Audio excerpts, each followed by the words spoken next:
자존감이 낮은 시절 제 주변에는 주로 어떤 사람들이 꼬였는지 알려드리겠습니다. 첫 번째, 나를 이용하는 사람들. 그때 이제 동갑내기 친구들, 그 또래 사이에서 저는 참 이용해먹기 좋은 친구였던 것 같아요. 은근히 호구로 취급하는 거 있잖아. 그러니까 일례로 내가 어느 날 몇 명이랑 어울리다가 제가 노래방을 가자는 제안을 해요. 근데 애들이 다 시큰둥해. 노래방? 난 별론데. 글쎄 우리는 별로, 막 이런 반응. 그래서 아 그래? 알겠어. 그럼 나 혼자 가지 뭐. 이렇게 말을 했을 때 한두 명이라도 그래 나도 같이 가자 이렇게 바랬는데 아무도 안 그러더라고요. 그래서 저는 그때 혼자 노래방을 갔죠. 그리고 혼자 막 예약을 눌러놓고 노래를 부르고 있는데 한 10분 20분 지났나? 그 무리들이 우르르 들어오는 거야. 박그림 여기 있었네 막 이러면서. 야 그러면서 예약을 눌러 지네들이 돈 한 푼 안 보탰으면서 예약을 부르면서 내 마이크 뺏어가서 노래 부르고.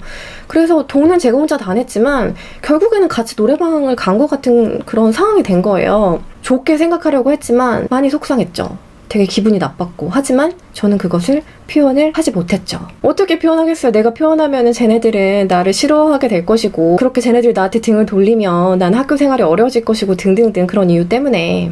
자 그리고 두 번째, 제가 사귀었던 남자들은 모두 다 나쁜 남자들이었어요.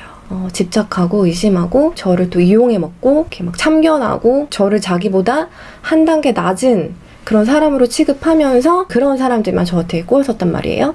그 당시에 저는 난 남자 복이 진짜 없나 보다. 어떻게 만나는 남자들마다 이 모양일까 이렇게 생각을 했었고. 그러니까 저는 내가 잘못하는 건 하나도 없는 줄 알았어요. 나는 그냥 희생양이고 나는 정말 최선을 다해서 내가 할 수 있는 모든 것을 해주는데 상대방은 그 고마움도 모르고 나를 이용해 먹는다. 나는 정말 남자 복이 없나 보다. 그래서 저는 저 자신한테 어떤 잘못이 있을 거라고는 1도 생각하지 않고 이제 모든 잘못의 원인이 상대방에 있다고 생각을 했지. 하지만 지금에 와서 솔직히 이야기하자면 그 당시에 저는 그런 남자들을 만날 수준의 여자였던 거예요. 이런 자존감이 낮은 여자 같은 경우엔 마조이즘적인 성향을 나타내기가 쉬워요. 이제 남들한테 지배를 당하면서 상가의 합일, 나 홀로의 분리를 극복하고자 하는 그런 마조이즘의 경향? 그러니까 이런 마조이즘의 경향이 짙은 여자에게는 사디즘의 경향이 짙은 남자가 끌려올 수밖에 없는 거야. 그리고 그런 사디즘의 경향이 짙은 남자를 우리가 보편적으로 나쁜 남자라고 표현을 해요. 그런 남자들이 대체적으로 데이트 폭력도 하는 거고 그런 남자들이 끌려올 수밖에 없었던 거지. 예. 그래서 저는 여러분 인생에 정말 내 주변에 그런 친구들, 그런 남자들, 그런 여자들만 존재한다면 저는 그 원인을 정말 여러분들 안에서 찾아보셨으면 좋겠어요. 아니, 찾아보셔야 돼요. 제가 이거는 정말 확실히 말할 수 있어. 원인은 바깥에 있는 게 아니야. 여러분 안에 있어요. 네. 저도 이것을 깨닫기까지는 진짜 수많은 경험을 해야만 했어요. 삶이라는 게 그래요. 그런 경험을 나한테 보내줬어? 내가 못 깨달아. 계속 문제의 원인을 외부로만 돌려.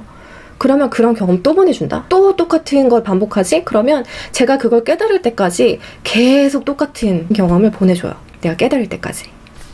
사실 저는 그 이후에 회의주의자가 돼서 삶에 대해서 냉소적이고 사랑이라는 건 존재하지 않는다. 그런 생각을 하는 굉장히 시니컬한 사람으로 변한 적이 있거든요. 20대 초반에. 근데 사실은 그것도 정답이 아니었어요. 그 당시에 저는 이제 더 이상은 이용당하는 게 너무 지겨워서 이제 차라리 그냥 차가워지기를 선택을 했던 건데 그 당시에 저를 만났던 사람들은 첫인상이 차가워 보인다. 찔러도 피 한 방울 안 나올 것 같다. 뭐 이런 얘기도 많이 들었었고 사실 그 당시에 저는 남자들을 많이 차고 다니기도 했어요. 네, 그렇습니다. 그리고 더 이상은 그렇게 나쁜 남자가 끌려오진 않았지만 그렇다고 제가 제대로 된 건강한 관계를 맺을 수 있었던 것도 아니거든요. 그리고 드디어 제가 20대 중반이 넘어서고 나서 드디어 그 모든 문제의 원인이 제 안에 있을 수도 있다라고 생각을 하기 시작했고 자 그때부터 내면의 탐구가 시작이 되고 자 그때부터 자존감을 높이는 제 인생의 여정이 시작이 됩니다. 몇몇 분들께서는 진짜 이 여자가 자존감이 높은 게 맞아? 라고 생각을 하실 수도 있을 것 같아요. 저도 사실 때로는 자존감이 좀 순간적으로 낮아질 때가 있어요. 제가 작년에 뭐 우울감에 좀 빠졌을 때도 그렇고 좀 무기력감에 빠질 때가 있지만 저는 전반적으로 저의 자존감이 10대의 저와는 비교할 수 없을 정도로 정말 높아졌다고 생각을 해요. 그리고 그 증거는 제 삶입니다. 제 삶이에요. 지금 친한 친구가 한 명 있는데요. 저도 물론이지만 그 친구도 당연히 저를 이용해 먹는 친구 아니고요. 그 친구는 저랑은 좀 다른 가치관을 가진 친구예요. 그럼에도 불구하고 저와 그 친구가 정말 좋은 친구 관계를 유지할 수 있는 이유는 때로는 그렇게 쉽지는 않더라도 서로가 서로를 존중하고자 노력을 하고 있기 때문입니다. 그리고 두 번째, 제 남편. 제 남편은 아마 벤츠 중에서도 최상급? 네, 굳이 차로 따지자면 그런 급의 정말 최상급 벤츠라고 할 수 있을 것 같아요. 굳이 설명을 많이 하지 않아도 그냥 너무 좋은 사람이야. 내 말을 다 들어줘서 좋은 사람이냐? 아니요.